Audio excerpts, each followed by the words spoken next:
Olá, meus queridos irmãos, a paz do Senhor, que bom que nós estamos aqui para mais uma pré-aula da nossa escola bíblica.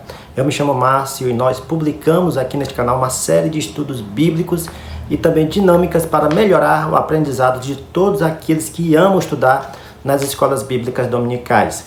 Nesta oportunidade, nós publicaremos aqui a lição de número 4 da classe de adultos, que vai tratar do tema O Ministério Avivado de Jesus. Iremos saber aqui, conhecer melhor a respeito do poder do Espírito Santo na vida de Jesus Cristo. Nessa lição nós temos 3 pontos e nós apresentaremos aqui para os irmãos 3 dinâmicas específicas relacionadas a cada ponto. Antes de entrar aqui na nossa lição, eu quero convidar a você que ainda não é inscrito para que você possa se inscrever no canal, curtir os nossos vídeos, compartilhar e também deixar seus comentários, porque quando você faz isto, o YouTube entende que o conteúdo é importante e vai mostrar para muito mais pessoas e mais pessoas também serão abençoadas pelos conteúdos aqui deste canal, tá bom? O texto áureo dessa lição está em Lucas, capítulo 4, versículo 14, onde diz: Então, pela virtude do Espírito, voltou Jesus para a Galileia e a sua fama correu por todas as terras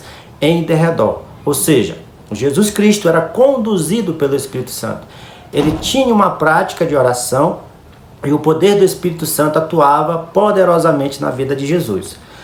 Os objetivos dessa lição, para a gente não fugir um pouco aqui do tema, é apresentar Jesus e a pessoa do Espírito Santo. 2. Explicar a importância da oração no ministério de Jesus Cristo. E 3. Conscientizar de que Jesus teve uma vida na unção do Espírito Santo. O ponto número 1 dessa lição vai tratar sobre Jesus e a pessoa do Espírito Santo. O Espírito Santo na vida de Jesus. Eu já quero aqui apresentar a primeira dinâmica para os irmãos. Para essa dinâmica, o professor vai fazer uma analogia com o fogo, né? Eu trouxe aqui um isqueiro, e o professor pode levar também um isqueiro para a sala de aula, só que eu vou falar aqui e o professor vai explicar isso para os seus alunos. O fogo, para que o fogo possa ser criado, para que o fogo possa ser manifestado, podemos dizer assim, ele precisa de 3 elementos. Quais são esses 3 elementos? Combustível, oxigênio e calor. Esses 3 elementos formam o triângulo do fogo. O fogo só passa a existir e a manter-se vivo, aceso, mediante esses 3 elementos: combustível, oxigênio e calor. Se tirar um desses 3 elementos, o fogo ele é extinto. Em primeiro lugar, o professor já vai explicar isso para os seus alunos, que precisa desses 3 elementos. Por que eu estou falando isso? Porque a Trindade também ela é composta por Pai, Filho e Espírito Santo. O fogo vai representar Deus, o combustível vai representar o Pai, Deus Pai, oxigênio representa o Deus Filho e o calor representa o Espírito Santo. A Trindade, de Deus representada aqui simbolicamente pelo fogo.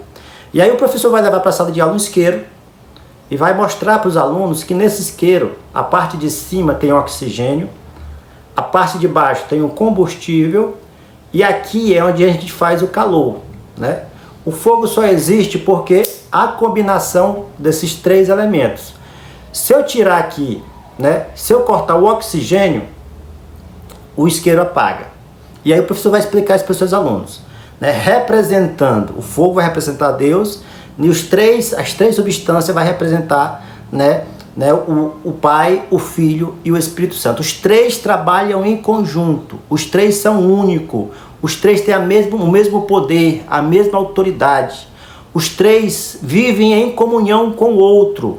Por isso que o poder de Deus, através da Santíssima Trindade, ela é manifestada, porque há comunhão entre a Trindade, a Trindade de Deus, que é o Pai, o Filho e o Espírito Santo. Da mesma maneira, o fogo só existe porque também há comunhão desses 3 elementos que passa a existir, então, o fogo e ele então se mantém através desses três elementos. E aí o professor vai ler ainda no segundo subtópico, da parte B, onde diz o seguinte: ao sair da água, viu o Espírito de Deus descendo como pomba e vindo sobre ele. E eis que uma voz do céu dizia: este é o meu filho amado, em quem me comprazo. Mateus capítulo 3, né, versículo 16 a 17. Aqui é a manifestação, né, incontestável da Trindade, né, revelada nas Sagradas Escrituras. O Pai fala do céu: este é meu filho amado, a quem eu tenho comprazo, ou a quem eu tenho muito amor, né? O Espírito Santo desce em forma, como forma de uma pomba, e o próprio Jesus Cristo, em pessoa, está ali sendo batizado no Rio Jordão, ali por João Batista. Ou seja, há uma manifestação da Santíssima Trindade, né, incontestável nesta ocasião. E o Espírito Santo descendo sobre Jesus em forma corpórea de uma pomba, simboliza ali que o poder do Espírito Santo agora começa então a conduzir Jesus, né? Conduzir Jesus a partir daquele momento. Os irmãos sabem que após o batismo de Jesus, ele foi conduzido pelo Espírito ao deserto para ser tentado. E pelo poder do Espírito Santo, né, que fez ele lembrar da palavra de Deus, ele então venceu a tentação naquela ocasião. Então precisa dessa comunhão, o Pai, o Filho e o Espírito Santo. Eles são eles são iguais em poder e autoridade, e eles então estão em comunhão para vencer todas as coisas. Aí o professor vai explicar isso para os seus alunos, né, e fazer essa dinâmica, né, analisando então esses três aspectos do fogo com, né, a Santíssima Trindade. Tá bom, meus queridos irmãos? Gostaram dessa primeira dinâmica, dessa analogia? Se você gostou, clique aqui embaixo, se inscreva no canal, curta os nossos vídeos, tá bom? Que eu tenho certeza que Deus irá nos abençoar ainda muito. O ponto número 2 vai tratar sobre Jesus e a oração em seu ministério. No ponto número 1, a gente viu que o poder do Espírito Santo se fez presente na vida de Jesus. No ponto número 2, a gente vai ver aqui que a oração, né, ela fez parte do ministério de Jesus. Para esse ponto aqui nós vamos tratar aqui sobre o subtópico número 1, uma vida de oração, né, e trazer para os irmãos uma dinâmica bem interessante. O professor sabe que a palavra oração, ela é composta de dois adjetivos, né? Deixa eu procurar aqui o papel para mostrar para os irmãos, ou melhor, dois verbos: orar e agir, né? Ou orar e ação, certo? O que significa isso? O professor vai fazer aqui vai mostrar para os seus alunos que a oração ela é muito poderosa em seus efeitos. A oração justa ela é poderosa em seus efeitos. Mas há vários momentos, várias ocasiões que precisa do ser humano, do crente, do cristão agir também. Ele ora, mas ele também tem que agir para que os seus propósitos, os seus objetivos sejam alcançados. A oração por si só ela é poderosa, mas Deus também quer uma ação humana para que as coisas aconteçam. Aí o professor vai fazer vai escrever no papel e vai mostrar para os alunos que a oração é importante, mas diante da oração precisa agir. É uma dinâmica rápida aqui para os irmãos, né, para mostrar, mais conscientizar, para trazer essa conscientização para os irmãos que precisa também da ação humana, que a pessoa precisa também agir para que as coisas aconteçam. Prova disto está no segundo subtópico ainda deste ponto, e o professor vai ler para os alunos, onde diz o seguinte: nos evangelhos podemos perceber várias ocasiões de oração no ministério de Jesus. Ele orou para escolher seus discípulos, Mateus 6,12. Olha só, Jesus orou, mas depois agiu, ele escolheu. Ele agiu como humano, escolhendo, né, os seus discípulos. Orou para que Deus pudesse dar entendimento, e depois ele agiu escolhendo. Fez a oração de gratidão por Deus se revelar aos humildes por ocasião do envio dos 70 discípulos, Lucas capítulo 10, versículo 21. Ele também orou para que Deus também pudesse mostrar para ele, né, e ele enviar, escolher também os 70 discípulos e enviar ali para poder pregar as boas novas de salvação. Ele conciliou a oração com o agir. Também Jesus, ele também ele orou ao Pai na sua oração no Getsêmani, também para que Deus ensinasse a ele a fazer a vontade do Pai, que seria sempre melhor, conforme Mateus 26, capítulo 26, versículo 36 ao 46. Ou seja, Jesus ele orou para que o Pai pudesse então dar entendimento para ele, para que ele então pudesse agir para poder fazer as coisas que o Pai queria que ele fizesse. Ou seja, meus irmãos, se você quer muito realizar seus sonhos, e o professor pode explicar isso para os seus alunos como forma de uma aplicação prática aqui nessa lição, se o aluno deseja muito realizar seu sonho, encontrar um bom emprego, ele precisa o quê? Precisa se preparar, ele precisa estudar, ele precisa fazer curso, se especializar, para que ele possa então conseguir um bom emprego. Ele ora a Deus, para que Deus possa então dar direção a ele, para que ele possa saber como agir e então se preparar para poder conseguir um emprego. Quando irmãos estão precisando de trabalhar, o que eles fazem? Eles vão fazer um currículo e vão andar nas lojas, nas empresas, entregando este currículo. Então isso é uma ação do ser humano, fazer o currículo e agir, e ir nas empresas. Mas diante disso também ele precisa orar, para que Deus possa dar entendimento, sabedoria, para que ele possa então fazer as coisas de maneira certa. E Jesus é o exemplo disso. E esse ponto aqui vai tratar sobre a oração no ministério de Jesus. Jesus orou, sempre orou, mesmo sendo Deus, ele orou ao Pai, para que o Pai pudesse dar entendimento a ele, sabedoria, para que ele então pudesse agir da maneira correta. Tá bom, meus queridos irmãos? Gostaram dessa segunda dinâmica? Dinâmica bem específica, bem objetiva, para que os alunos possam entender também de maneira clara, tá bom? O ponto número 3 vai tratar sobre uma vida na unção do Espírito Santo. Ou seja, o Espírito Santo orientou Jesus, mas também deu poder para Jesus agir. E para essa dinâmica, o professor vai levar para a sala de aula, um copo com água. E o texto da lição que o professor vai levar em consideração é o primeiro subtópico, onde diz: a unção do Espírito Santo no obreiro. Todos que têm Jesus Cristo em seu coração, que aceitaram a Jesus Cristo, já têm o Espírito Santo.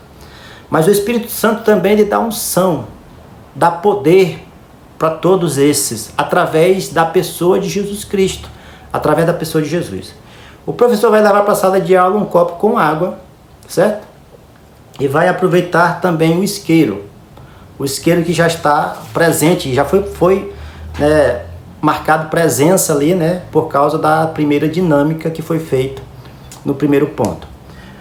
O professor vai explicar para os alunos que a água vai representar o Espírito Santo, a unção do Espírito Santo. O copo vai representar o obreiro de Deus, o obreiro do Senhor. E o fogo que vai sair do isqueiro vai representar as lutas, as adversidades, os problemas que o obreiro precisa resolver mediante a unção do Espírito Santo. Ou seja, a enfermidade provocada por uma ação maligna, as lutas, as opressões provocadas pelo inimigo.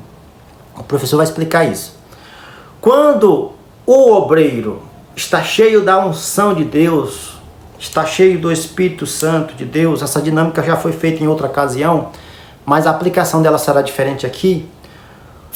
E vem as adversidades, vem o fogo, vem a luta.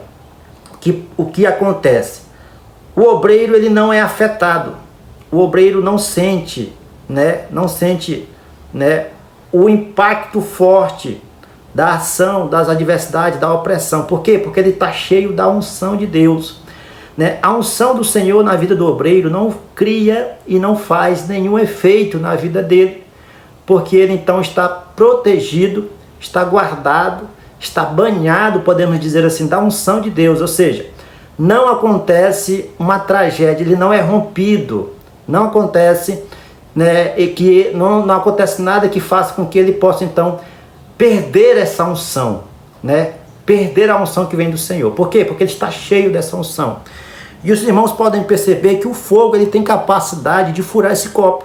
Mas por causa da unção de Deus na vida do obreiro, o fogo não furou o copo.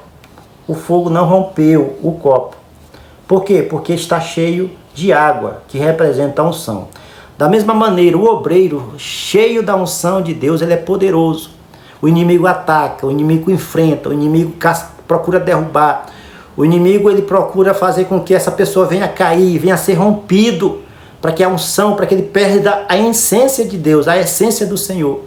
Mas a unção que vem de Deus protege o obreiro, e o obreiro consegue então vencer os obstáculos, curar pessoas, consegue então fazer com que pessoas possam então ser restauradas espiritualmente, fazer com que pessoas venham aceitar a Cristo como seu Salvador pessoal da sua vida, né? Porque ele precisa ser revestido da unção do Espírito Santo em sua vida. E por isso, nesse terceiro ponto, fala sobre precisamos ter uma vida de unção no Espírito Santo, buscar o Espírito Santo a todo momento, porque é Ele quem vai nos capacitar, é Ele quem vai nos preparar, é Ele quem vai nos dar a direção para fazer as coisas certas aqui neste mundo. Tudo isto para a glória de Deus. Tá bom, meus queridos irmãos? Gostaram dessas 3 dinâmicas? Comente aqui embaixo qual das 3 você vai fazer, tá bom? Se você gostou, curta, compartilhe.